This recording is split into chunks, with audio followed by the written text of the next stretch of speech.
is there anywhere in their statutes and their rules that says that they have to bring a bond with a warrant? In other words, he was asking where you got that information from. Where I got it from is it's not a complete warrant. I mean, it's just to have a warrant.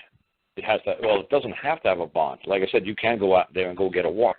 I'm sure in statute they could do it without a bond because it's considered just protocol for these people that they're all honorable sirs. They're all honorable to each other. But like I said, when Jessie went to go make a claim and then she was going to sue them for $1 billion, I said, do you realize in common law, the other side might ask you to put up a $1 billion bond to have your claim heard? See, because when you file a complaint, you're all acting as pro se, you're all acting as attorneys, attorneys don't have to put up bonds to sue each other. So they all say, well, business will be concluded at 5 o'clock, and whether your client can pay for the money or not, we're going to take it out of the attorney's fund or the attorney's, whatever account that he's got with the court, and then he gets squared up with his client. But all business with the court is going to be done at 5 o'clock. Everybody's going to be paid off by 5 o'clock. And it's either going to come out like the attorney's bond, or the attorney's going to have to settle it up with the court somehow, some sort of a rolling account with the court. But when it comes to common law, you say, oh, you got a warrant there? Oh, great. You know what? You're going to evoke the common law. You're going to say, oh, good, you got a warrant? Good, I'd like to see the bond that goes with that warrant. Because I'm not an honorable sir. I'm not a lawyer. I'm not part of your court system.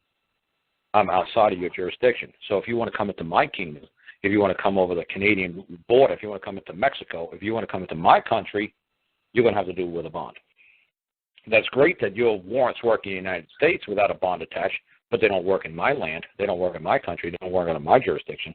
If you'd like to come on to my land, if you'd like to come into my nation, to my state, into my country, well, then you're going to need a bond. I'm not going to let you just walk in here like you own the place. If you think this is within your court's jurisdiction, you're sadly mistaken. It's not. This is in my court's jurisdiction. This is my land. This is my border. This is my venue. So if you want to enter here, you're going to have to need a bond attached. So you just demanded the bonds attached. That's common law. That has nothing to do with statute. Statute, you ain't going to find it in there because it's all, like I said, attorney. You don't see anything that attorney says, well, you're going to sue R.J. Reynolds for $10 trillion. Well, you're going to need a $10 trillion bond. They don't do that with each other. But in common law, oh, yeah, you better believe if somebody sues you in common law, you could demand a bond. If I want to sue Greg in common law, and I'm suing Greg for $1 million, Greg could say, hey, you know what, Carl, I'll answer you once you put up a $1 million bond. Because when I prove that you filed a false claim against me, Carl, I'm going to take that bond. What you wanted from me, I'm going to demand from you.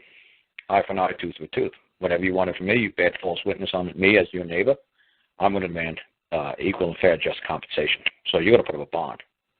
And the magistrate, the man in the black robe, the court clerk will make you post a bond before they will move a claim against you, before you can move your claim against another man. They will absolutely, if the other side requires it, requests it. Well, requires it. They're going to say that's what you got to do before we'll process your claim against the other man, before we have the other man summons and subpoena to appear. So hopefully that helped with the, I'm trying to find the high, there it is. There's Dallas. Hi, Dallas was a high bullet. There you go. Sorry about that. I couldn't figure out which one you were. That's all right. That was pretty much my question. And yeah, it was. I was speaking with a retired constable today, and when I mentioned to him the issue of having the bond attached to the warrant, he was like, "Well, we've never been told that." And I was like, "Well, kind of my common sense tells me that if you were going to serve a warrant on someone, and say, for instance, you had to kick in their door or you shot their $5,000 pit bull or whatever, you killed one of their prized game chickens, where's the recourse for the person you served the warrant on? I mean, how do you not have some kind of, protection, for right. maybe even arresting the wrong person, right. or individual or whatever you are.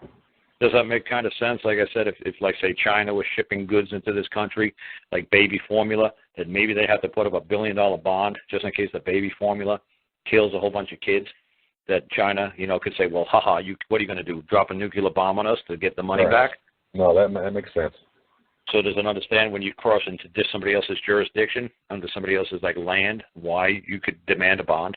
Well, and this could very well be the same reason why some lawyers who claim to be debt collectors are not required to file a bond with the state as debt collectors. There you go. Because they probably figure that you're subject to the state. If you're subject to the state, you're a citizen of the state, then you're a taxpayer. Yeah, well, not so much a taxpayer, but you know, like if you're subject to the state, if you're their child, and they get a license from the parent, and they're a child because they're a fictional entity that was created by the state, and then you're a fictional entity that was created by the state, you guys could, you know, work with each other. They don't have to be bonded because they're not hurting the man, they're hurting the person. Right, the fictional entity. Right.